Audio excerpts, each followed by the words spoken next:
We all have our favorite hunting gear, from decoys to calls, from boats to shot shells. What's one thing that you can't do without? Let me know down in the comments. If you watch today's video, you'll find out a few of my favorites. I'm Joel Strickland, and this is Surviving Duck Season. Scene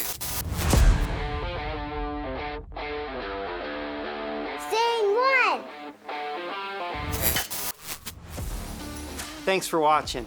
Now in today's video, I'm going to be sharing with you all about the gear that I'm going to be using this duck season. In the last dozen years, I've been a duck hunting guide, and really I've only been responsible for the gear choices that affected me directly, things that I would be using on a hunt, things that I would carry out every day. But now my role has changed. I'm running a duck hunting operation, and so not only am I making choices about what I'm using, but also all of the other things that the rest of the guides and even customers will be using at the club, talking about all the decoys, blinds, even shotgun shells and some guns that we're providing for our customers to use. So I'm going to be talking a lot about why I've chose some of those things and kind of give you guys a little bit more about what I'm using this coming season. Recently, I had a video that I put out. I was visiting with Brandon Surecki at Boston. We talked a lot about things in shotgun shells and also shotguns. I shared with you that I had a 28 gauge on order. Many of you were asking in the comments, what 28 gauge are you using? Can you tell us, is it some secret? Not a secret. It just came in yesterday, and this is my new 28 gauge. This is a Benelli Ethos Cordoba with the best finish. I've been really excited about getting this gun. I shot it a little bit over the last couple of years. I borrowed it from a few friends, trying it out, and I thought this is a gun that I think I like to be my everyday shotgun. 28 gauge, yes, I've been very impressed with it, and like I said on that video, I'm looking forward to doing a lot of testing with 28 gauge, finding out what makes it so great. And I'll let you know exactly what my thoughts are after I've shot it a few weeks. Now I also am still going to be shooting my SX4, both my 20 gauge, this one, and my 12 gauge. They're Winchester guns. I've been shooting both of those guns for several years. I do like them a lot, so I'll be shooting them as well. Our lodge, the Lost Bridge Duck Club, is a premier Benelli outfitter, and what that means is we are providing Benelli shotguns to anybody that hunts with us if they want to. Of course, they're obviously able to bring any gun that they want to shoot that's legal to duck hunt with, but if they want to shoot one of our Benellis, they're welcome to do so. And as far as choke tubes go, my choice is Muller choke tubes. I'm going to be using them in all of our shotguns, both the Benellis as well as my personal guns. After doing lots of extensive testing, Muller was the one that worked best in all the guns that we tested, so that's what we're going to be using. And what's really cool is Jimmy Muller had our tubes engraved with the Lost Bridge logo on them. And for my personal guns, he also added the Surviving Duck Season logo. Thanks, Jimmy.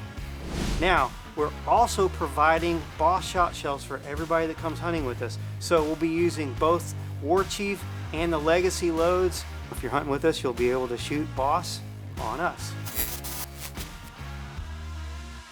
Waders. Many of you know that I've been a big supporter of high and dry waders for about 5 years now. They're my favorite waders. I've used so many different brands of waders, and this is the very first brand that I have been able to get through at least a couple, 3 seasons out of a pair of waders. In fact, my first pair of high and dry waders still haven't got a leak in them, so that says a lot about the product. But I'm really excited about their newest wader that has just been released. It's their zipper wader. In fact, last year during duck season, I was blessed to have one of the very first pairs of the zipper waders in the prototype stage, and man, they were just amazing. Just total game changer for me, being able to have a zipper. It's easy on and off, and just the fit is fantastic. I recently did a product review on that wader, so if you missed that one, make sure you check it out for more information on the zipper waders from High and Dry. If you don't have some Surviving Duck Season merch, this is a great quarter zip hoodie. Actually, High and Dry is partnering with us on this product. They've built it for us. It's a fantastic mid-layer, a little better than a hoodie as far as the weight goes, and it's semi-waterproof. It's a great garment. I've been using mine for several years now, And we've got some new Surviving Duck Season merch on our website, survivingduckseason.com. You can check out the link in the description part of this video as well. Technology has changed the way that we hunt if you use technology. Not everybody does. When I talk about technology, I'm talking about using apps and that sort of thing, electronic gear and that sort of thing. And so I've got a couple of favorite apps that I use a lot. OnX is one of my favorites. I use it just about every day. Now, not only is it a great app to use if you're freelance duck hunting, but it's also phenomenally good if you own your own land or you lease your land that you hunt on. And so highly recommend OnX. Also, the North American Waterfowler. Now that app is a phenomenally good app for use during your hunting season. And here's what it is. If you've never seen it before, it's a great journaling app. And what that means is you go on a hunt, you can input all of the information from your hunt. You can tell the guys that you were hunting with you. You can put in information about the location of where your hunt is, the weather conditions, talk about your shooting ratio, missed shots, lost birds. There's a lot more information that you can input. And the great thing about that, at least in my perspective, is yes, you can look at it at the end of the season and kind of see what you did, but if you use it for many, many years, you can track your stats from the years that you hunt. You can help you understand how effective you are personally, how effective a particular hunting location might be, because maybe this particular blind does really, really good on these sorts of conditions. It helps you track all of that stuff. That's what's really useful for me in that app, and I highly encourage you to take a look at it. Both of those apps you can find on the App Store or Google Play, and they also have their own websites as well. You can check out the links. I'll put them in the description of this video. Decoys. I love decoys, and a guy once asked me, how many decoys do you need? Well, as many as you can get. An unlimited supply of decoys would be preferred. And every year I keep adding to my arsenal. And so when we bought this place, I started kind of going through my storage unit to look and see what all decoys I had. And I started digging out old decoys, some of which were in absolutely pristine shape. I've got G&H decoys that are from back in the 90s that literally look almost brand new. So I'm going to use some of those in some places. I've also got about 20 dozen of the Heyday Decoys. Now they used to be called Lifetimes, now they're Heyday Decoys. I've got all the species as well as the new Goose Decoys, so I'm really excited about being able to use those this year. Do hyper-realistic decoys really make a difference? I decided to get some Dave Smith speckle bellies and give them a try this season. So that's what I'm going to be doing. They look absolutely amazing, super realistic. I'll let you know my results later in the season. What about motion decoys? Well, I've got several that I really like, and I'm going to be trying out some new ones. I'm kind of a sucker for gadgets and gizmos. The couple that I've used in the past that I'm going to continue using is the Dux Trac, which I made a video about that a couple years ago, so if you've missed that, make sure you check that one out. As well as the Pulsator from Higdon. Really like those.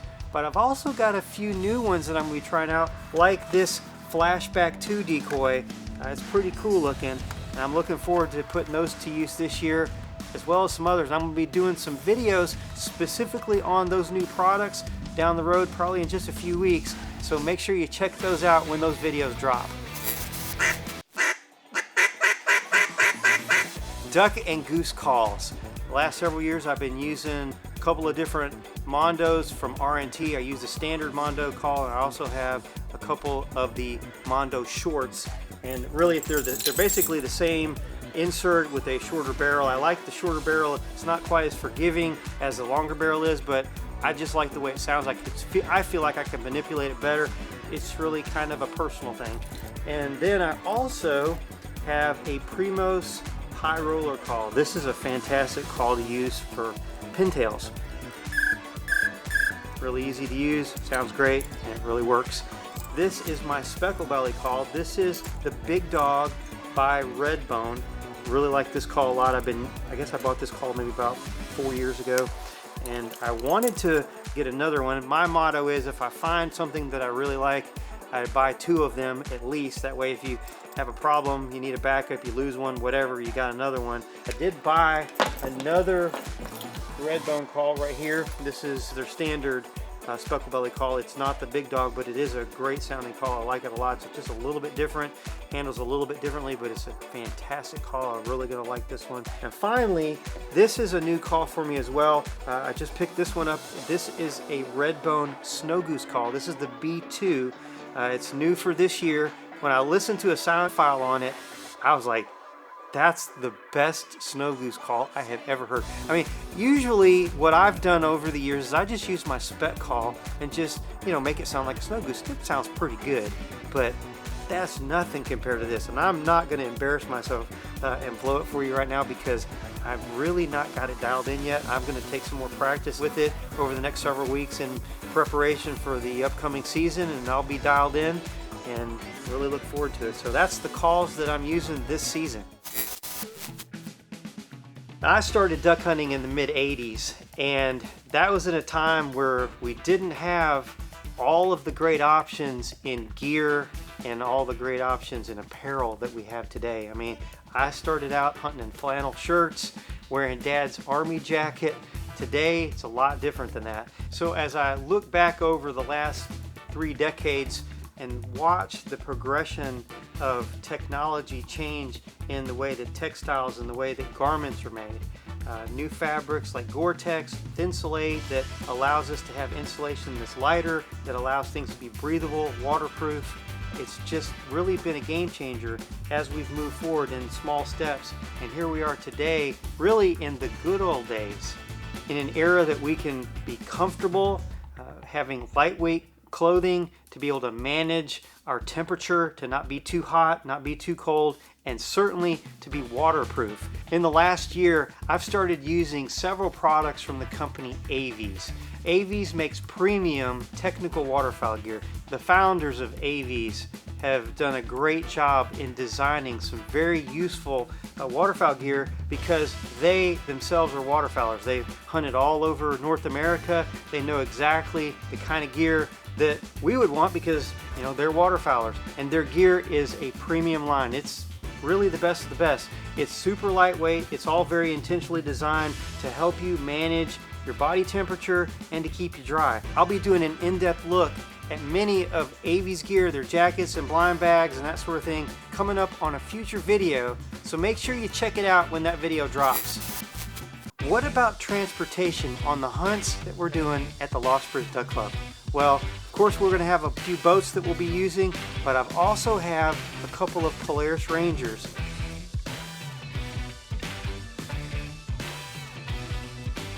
This Polaris Ranger is tricked out with all kinds of racks, and it's got tracks on it. Now, they're not necessary everywhere you hunt, but on the place that we're hunting it certainly is. I've seen a few machines that had tracks on it in the past, and I really never even considered it until we bought this place, and I got my regular wheel machine stuck. Put some tracks on it, and I was able to go anywhere that I wanted to go. It's an absolute game changer. The biggest problem that we have when you have tracks on a machine is the mud that goes flying up. So I talked to my buddies at Great Day and asked them if they could help me out, and I'm working with them in prototyping some new gear for side-by-sides, including these track covers. Basically, they're big fenders that go over the tracks that keep the mud from flying up in the air, and they work really, really well. We'll be prototyping for them all throughout the season, and next year, once we get it dialed in, they'll be coming out to market for those of you who have tracks for your machines. On the Polaris, we also have front racks and a top rack, and here on the back of the machine is a 6-gun rack. I'll leave a link in the description part of this video about where you can find accessories for your side-by-side. I really appreciate you supporting the channel by buying merch, as well as giving me really great feedback on the videos you've watched. Now, a few of you have asked about hunting with me at the Lost Bridge Duck Club. We do still have a very few dates available, so if you're interested, check out the website lostbridgeduckclub.com. Until next time, I'm Joel Strickland. God bless you, and we'll see you on the next one.